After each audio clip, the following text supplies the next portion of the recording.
आज से लगभग 2500 साल पहले ही पुराने चाइना में एक संत पैदा हुए। उनका नाम था लाओ त्सु। उत्सुक की गिनती अपने समय के सबसे समझदार और बुद्धिमान लोगों में की जाती थी। यहां तक कि चीन के सम्राट भी उनके पास सलाह लेने आया करते थे, क्योंकि बुद्धिमानी के सैकड़ों किसी प्रसिद्ध थे और उनका बड़ा मान सम्मान भी था। पूरे चाइना में एक बार कुछ ऐसी ही घटना घटी। सम्राट के दरबार में एक व्यापारी आया जिसके पास 2 फूल थे। उसने सम्राट के सामने एक शर्त रखी कि अगर सम्राट पहचान ली कि इनमें से कौन सा फूल असली है और कौन सा नकली, तो वो ये दोनों फूल सम्राट को भेंट कर देगा और साथ ही अपनी संपत्ति का आधा हिस्सा भी राजकोष में जमा करवाएगा। लेकिन अगर सम्राट नहीं पहचान पाती तो फिर उतना ही धन सम्राट को व्यापारी को देना पड़ेगा। सम्राट ने शर्त मान ली। अब सम्राट के सामने ही 2 फूल लाई गई, जिनमें से एक असली था और दूसरा नकली। लेकिन उन दोनों में फर्क कर पाना बड़ा मुश्किल था, क्योंकि देखने में दोनों बिल्कुल एक जैसे लग रही थी। जिसका कारीगर ने उस नकली फूल को बनाया था, वह इतना कुशल था कि उसने इतनी बारीकी से असली फूल की नकल की थी कि दोनों में फर्क ढूंढ पाना बड़ा मुश्किल हो रहा था। अब सम्राट उलझन में पड़ गई, और जैसे ही सम्राट संकट में पड़े, उन्हें याद आई। लाओ त्सु की लाडू का बुलावा भेजा गया, क्योंकि लाओ त्सु की समझदारी के किस्से बड़े मशहूर थे। इसीलिए व्यापारी भी थोड़ा सा घबरा गया।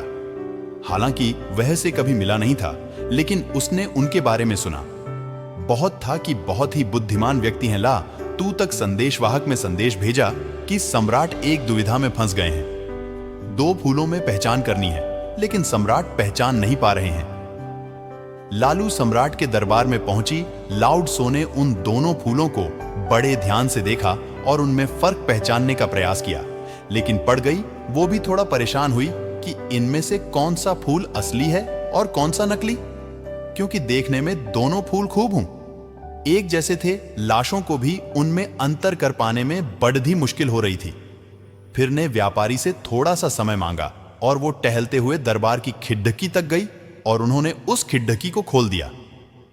थोड़ी ही देर में बाहर से एक मधुमक्खी उड़ती हुई आई और वो जाकर उन दोनों फूलों में से एक के ऊपर बैठ गई, और यह देखकर कि चेहरे पर एक हल्की सी मुस्कुराहट फैल गई।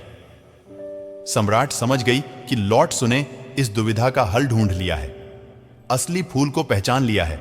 तभी लालू ने कहा कि बाएं हाथ की तरफ रखा हुआ जो फूल है वो असली है और दाहिने हाथ की तरफ रखा हुआ फूल नकली है।